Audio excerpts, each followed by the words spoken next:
Well, hello, everybody, church. It is good to see you.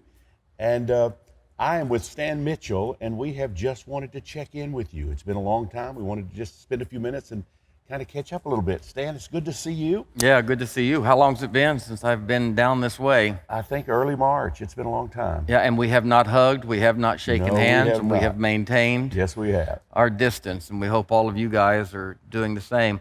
Ray and I were talking last night, and I mentioned you. We ought to just check in. Yeah, we Probably we should. ought to check in more than we do. We do so many sermons and all of that, but sometimes we just need to sit down and remind you guys that you have a home. Yes. And you have pastors, and we really do mean in earnest that we want this online community to be as much like a church, and even take away the like. We want it to be as much of a church as it can possibly be. So we just wanted to say we're still here, and we'll, I hope, always be here for you guys.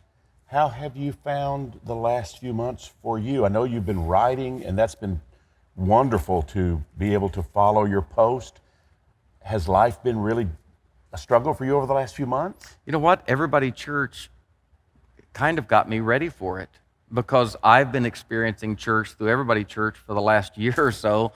And in the pandemic, and I say this tongue in cheek, but the pandemic kind of made Everybody Church look smart. You're right. I mean, we were doing something that wasn't completely novel. I mean, there's been television ministry, radio ministry, those kinds of parachurch ministries for a long time. But now it seems like all churches are having to do what Everybody Church does, and that's create a cyber community and develop as much intimacy as we can, you know, across the camera and across the waves. So it hasn't been as completely strange. I will say that the pandemic has, I don't even want to call it a silver lining, because there's too many people suffering and hurting right now.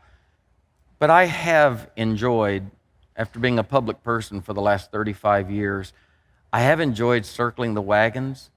And, you know, I have aging parents.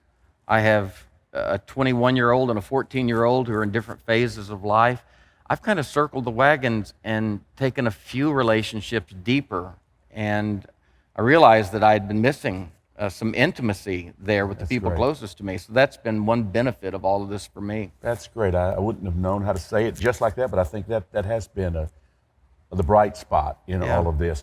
Now, I know some things are churning kind of at Everybody Church. There's some things that are kind of on the horizon that you've been kind of excited about. Would now be the time to tell people what we're thinking? Yeah, I think so. Ray and I, you know, when we started Everybody Church along with Neil Campbell, our partner, one of the things that we really wanted to do was provide kind of an intersection. I call them intersections of grace, where these different people from different areas and even different organizations, ministry organizations, could really find a place to come together, kind of a nexus of love. And two of the organizations that you and I are really close to are Free Mom Hugs and the Mama Bears, particularly led by Liz Dyer and Sarah Cunningham. These ladies have become some of our dearest friends. And what they do, I mean, I feel like a mama bear.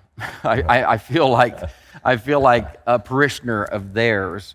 And they also, I think, have been reciprocal in that, and they feel and have led their people to be, you know, engaged with us, and even many hundreds of their people are members of Everybody Church. So one of the things we've known from the beginning was the leadership of Everybody Church was very male, and we didn't know exactly what to do with that except to open our hearts to others that might be able to bring other voices. People of color, we know we have to get there. The LGBTQ community that we work with, we have to get there. But maybe you can take it from there. I've prattled on a little bit and tell them the decision we've made to We reached address out. that. Oh, yes. We reached out to Liz and to Sarah, and they both are gifted so many ways. But we've said, could you bring messages that would be for Everybody Church? And Liz said that she would love to, but she doesn't want to do it weekly, monthly. She would feel really good with maybe once a quarter being able to bring a message for Everybody Church. And Sarah, she's such a motivational person. We asked Sarah, would you be willing to give us kind of a Monday morning shot in the arm?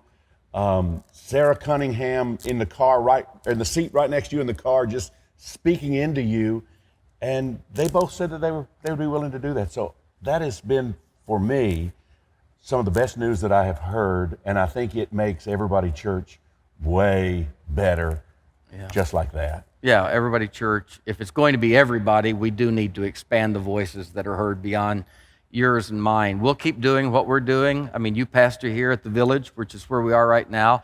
I love the fact that the Village is sharing their Sunday morning service, because for a lot of us, we still want that itch scratched of a service and a message and songs and prayer requests and all of that. And then I'll continue to do my Sunday night thing, the conversation starter. But to have Sarah on Monday morning come to us with her verve and her energy. I mean, I follow Sarah, and I know intuitively it's because I love the work she's doing, but I also love the energy she provides. She inspires me, motivates me. And Liz Dyer, Liz won't admit this, but Liz is a great preacher. Yes, she is. The times I've heard Liz preach, the last time she was up at Ken Wilson's up in Michigan, and it was just such a wonderful message. She puts together a tight, thoughtful, insightful message. So I'm excited about it, and it'll be coming. When did they say that they're going to be willing to do this? August. I think August is we're going to kick this off. All right, so just a few weeks away. Liz, and I promise you, once you hear Liz, you're going to be pushing her to do it more than once a quarter. But for now, we will accept her offering of once a quarter. And Sarah, we're going to accept her chin up, you know what, out, as she says, just that energy and to, light a fire under us. So I'm really excited about that. And we just wanted to say that we're going to be more diligent in coming to you with these little check-ins every now and then. And please feel like you can reach out to us and access us. If you ever get lost in the crevices and cracks of the technology that is Everybody Church, we admit that we are imperfect, but reach out a second time. We are not ignoring anybody. We love you guys, and we want you to feel like you have pastors and you have a home here. Yeah, that's well said. Thank you guys for spending this time with us, and share this with friends if you'd like. We really are being intentional about inviting people to become a part of Everybody Church.